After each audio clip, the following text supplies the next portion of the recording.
Good morning student. Class 10th chapter है उत्साह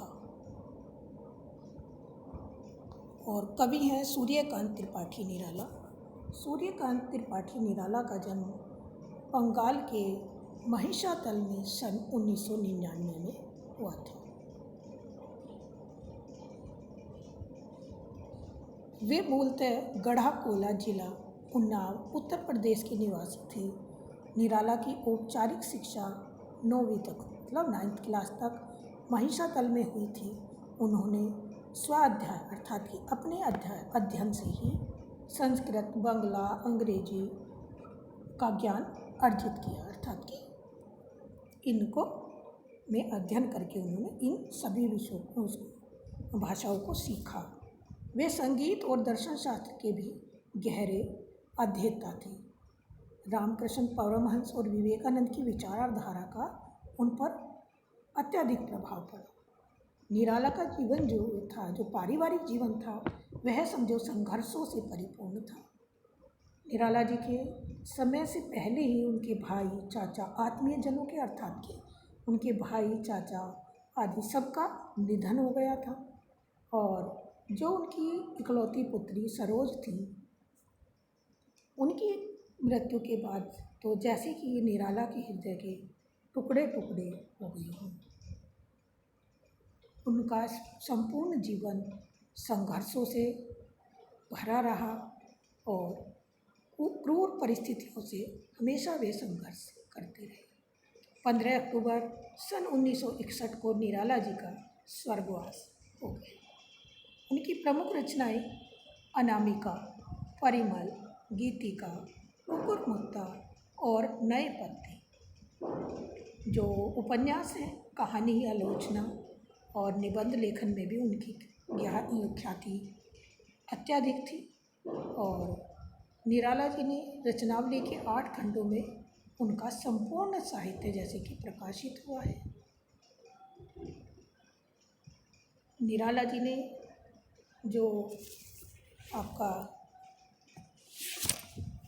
निबंध संग्रह है, उनमें प्रबंध प्रतिमा, प्रबंध पदम, आलोचना, रविंद्र, कविता कानन, पंत और पल्लव जो पत्रिका थी, इनकी जो पत्रिकाओं का संपादन किया, समन्वय, मतवाला, सुधा, ये जो संपूर्ण साहित्य निराला जी की रचनावली के नाम से ही ये 8 खंडों में प्रकाशित हुआ था। ठीक है, अब आपका जो चैप्टर है उत्साह।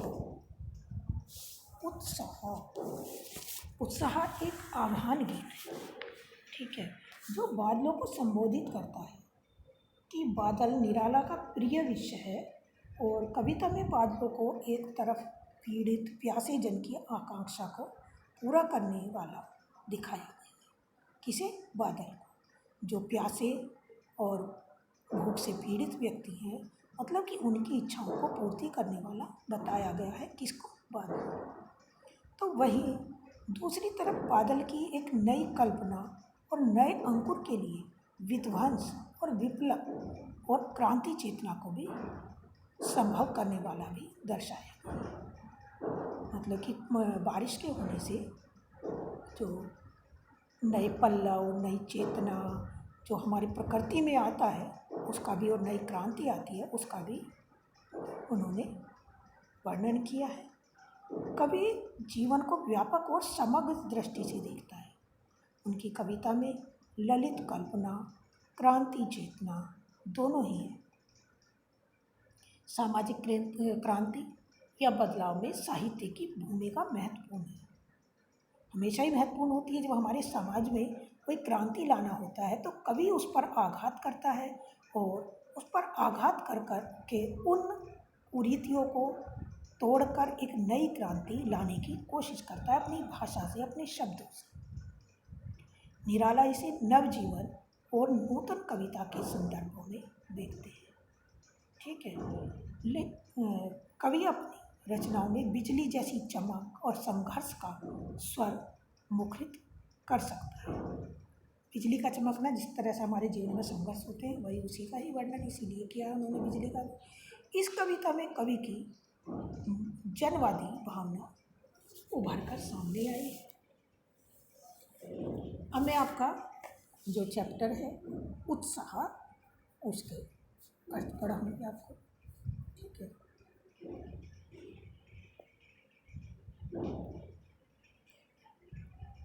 उत्साह, ठीक है। बादल गरजो, घेर घेर घोर गगन, धराधर ओ ललित ललित काले घुंघराले, बाल कल्पना कैसे पाले, विद्युत छवि उर्मे, कवि नव जीवन वाले, वज्र छिपा नूतन कविता, फिर भर दो बादल गरजो। इसमें जो कवि है सूर्यकांत त्रिपाठी निराला जी, ठीक है, वे उस बादलों का वर्णन करते हुए कहते हैं कि जिस प्रकार बादल गरज कर, हे बादल तुम गरजो। पहले शब्दों के अर्थ जान लें, ठीक है। धराधर, ठीक है, धराधर जो कि बादल, गगन आकाश, ललित मनोहर सुंदर, छवि शोभा और सुंदरता, पूर्व माने हृदय अर्थात छाती, हार्ट, विकल्प व्याकुल क्षोभ से युक्त, उन्मुन अनमना कहीं मन न टिकने की स्थिति, ठीक है। और निदाग माने गर्मी, सकल सारे, वज्र कठोर और भीषण, वज्र माने कठोर और भीषण, जैसे बिजली की चमक को इन्होंने कठोर और भीषण माना है इसके लिए। अब इसके आप अर्थ सुने, जो व्याख्या है। कवि बादल को संबोधित करते हुए कहता है कि हे बादल गरजो। फिर वह पुनः कहता है कि हे बादल तुम अत्यधिक सघन होकर गरजो, ठीक है, मतलब कि शक्तिशाली होकर गरजो। तुम अत्यधिक सघन होकर मतलब घोर घोर कर, और चारों तरफ से इस गगन को घेर कर, चारों तरफ से इस गगन को घेर घेर कर, अर्थात कि तुम और शक्तिशाली होकर इस आकाश को चारों तरफ से घेर लो। हे बादल तुम चारों तरफ से और भी शक्तिशाली होकर इस गगनमय आकाश, इस आकाश को चारों तरफ से घेर लो। धराधर को ललित ललित काले घुंघराले। फिर कवि कहता है कि तुम उमड़ घुमड़ कर चारों तरफ छा जाओ। जो घोर घोर मतलब उमड़ घुमड़ कर चारों तरफ छा जाओ। बादल को कवि के रूप में संबोधित करते हुए फिर कवि कहता है कि हे नवजीवन का काव्य रचने वाले कवि।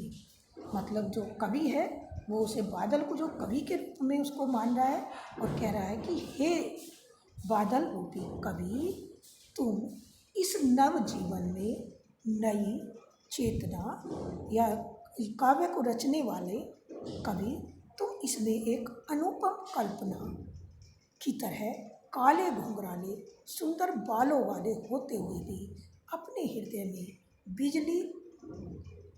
बिजली की कड़क और चमक धारण किए हुए हो। तुम अपनी नई कविता में बिजली के समान विप्लव छिपाकर क्रांति चेतना का स्वर भर दो। हे बादल गरजो, ठीक है। कि फिर मैं इसका आपको इसका जो भाव है वो भी बता रही हूँ फिर से। जैसे कि कवि के रूप में जिस प्रकार कवि किसी भी कविता का निर्माण करता है, उन शब्दों से अपने इस जीवन में नया जीवन, नव जीवन का निर्माण कर देता है, नई क्रांति ले आता है। तुम भी चारों तरफ आकाश को उमड़ घुमड़ कर घेर लो और उसमें जो विद्युत बिजली है, जिस प्रकार बादलों के बीच में जो बिजली की चमक होती है, उस बिजली की चमक से इस संसार में नई क्रांति पैदा कर दो। वज्र छिपा नूतन कविता में फिर भर दो। कवि कहता है कि बिजली की जो कड़क और चमक धारण किए हुए हो, तुम अपनी नई कविता में बिजली के समान जो विप्लव छिपाकर क्रांति चेतना का स्वर भर दो। हे बादल तुम गरजो। जो इसमें है ललित काले घुंघराले, इसका मतलब है कि जिस प्रकार काले काले घुंघराले बाल एक बच्चा होता है, जैसे शिशु होता है, उसके मुंह पर बिखर जाते हैं, ठीक उसी प्रकार से तुम इस आकाश को अपने काले काले बादलों से चारों तरफ घेर डालो। फिर आपका नेक्स्ट वाला, बादल गरजो। विकल विकल उन्मुन थे उन्मुन, विश्व के निदाघ के सकल जन, आए अज्ञात दिशा से अनंत के घन, तप्त धरा जल से फिर शीतल कर दो, बादल गरजो। फिर कवि कहता है कि हे बादल तुम गरजो, तुम चारों तरफ से इस आकाश को घेर लो और गरजो। विकल विकल, विकल माने व्याकुल, ठीक है।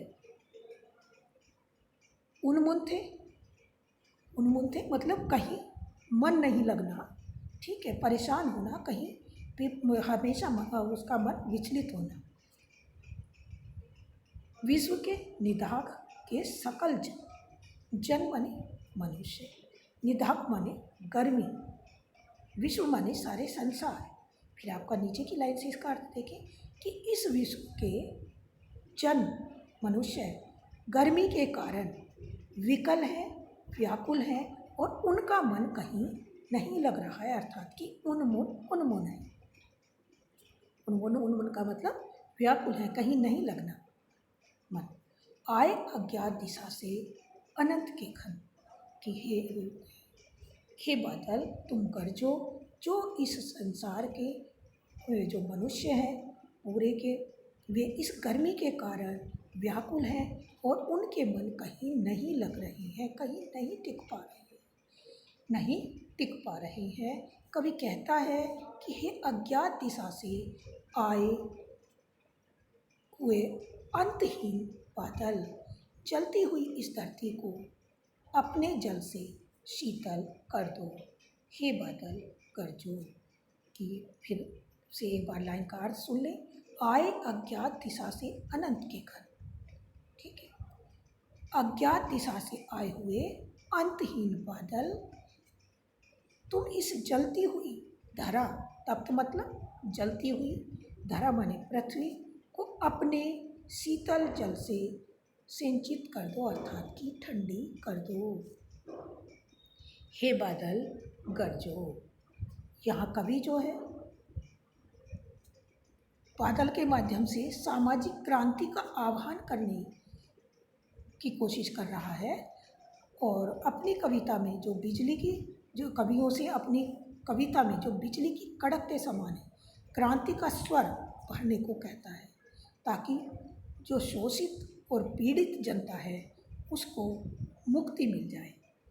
इसका मतलब यह है कि कवि जो बादल से गरजने के लिए कह रहा है कि तुम शक्तिशाली बनकर, सघन होकर, उमड़ घुमड़ कर चारों तरफ घेर के बादल उसको, आकाश को, इस धरा पर को पर बरसो। और जिस प्रकार कवि जो है अपनी कल्पना से इस पूरी पृथ्वी पर जो शोषित वर्ग है उसको अपने शब्दों से आघात करता है और आघात करके नई क्रांति के युग का निर्माण कर देता है, और वह नहीं मतलब समाज में एक नई क्रांति पैदा कर देता है। तुम भी ठीक वैसे ही इस प्रकृति में नई क्रांति जैसे लाते हो, और उसी तरह से जैसे कि कवि तुम इस संसार में जो उन्मुन और व्याकुल सकल जन है, मतलब सारे विश्व है, उसकी जो व्याकुलता है, गर्मी के कारण सारे मन उनके उन्मुने हो गए हैं, कहीं टिक नहीं रहे हैं, अब परस्पर शीतलता प्रदान कर देते हो। ठीक वैसे ही कवि भी इस संसार में जो लोग शोषण करते हैं उन पर आघात करते हुए सामाजिक क्रांति का स्वर भर दो, ताकि जो शोषित वर्ग है, पीड़ित जनता को उससे मुक्ति मिल जाए। शोषित वर्ग जो शोषण करते हैं, अत्याचार करते हैं, जिससे कि उससे इस जो पीड़ित जनता है जिसके ऊपर वे अत्याचार करते हैं, उससे उसे मुक्ति मिल जाए। जैसे जब पृथ्वी पे बारिश होती है, नई क्रांति आ जाती है, हरी भरी हो जाती है, ठीक वैसे ही जब कवि अपने शब्दों के बाण छोड़ता है तो हमारा समाज भी कोई ना कोई उसमें जो विकृति होती है उसे कवि के उन शब्दों के आघात के कारण ही बदलने की कोशिश करता है और नई क्रांति का आह्वान करता है।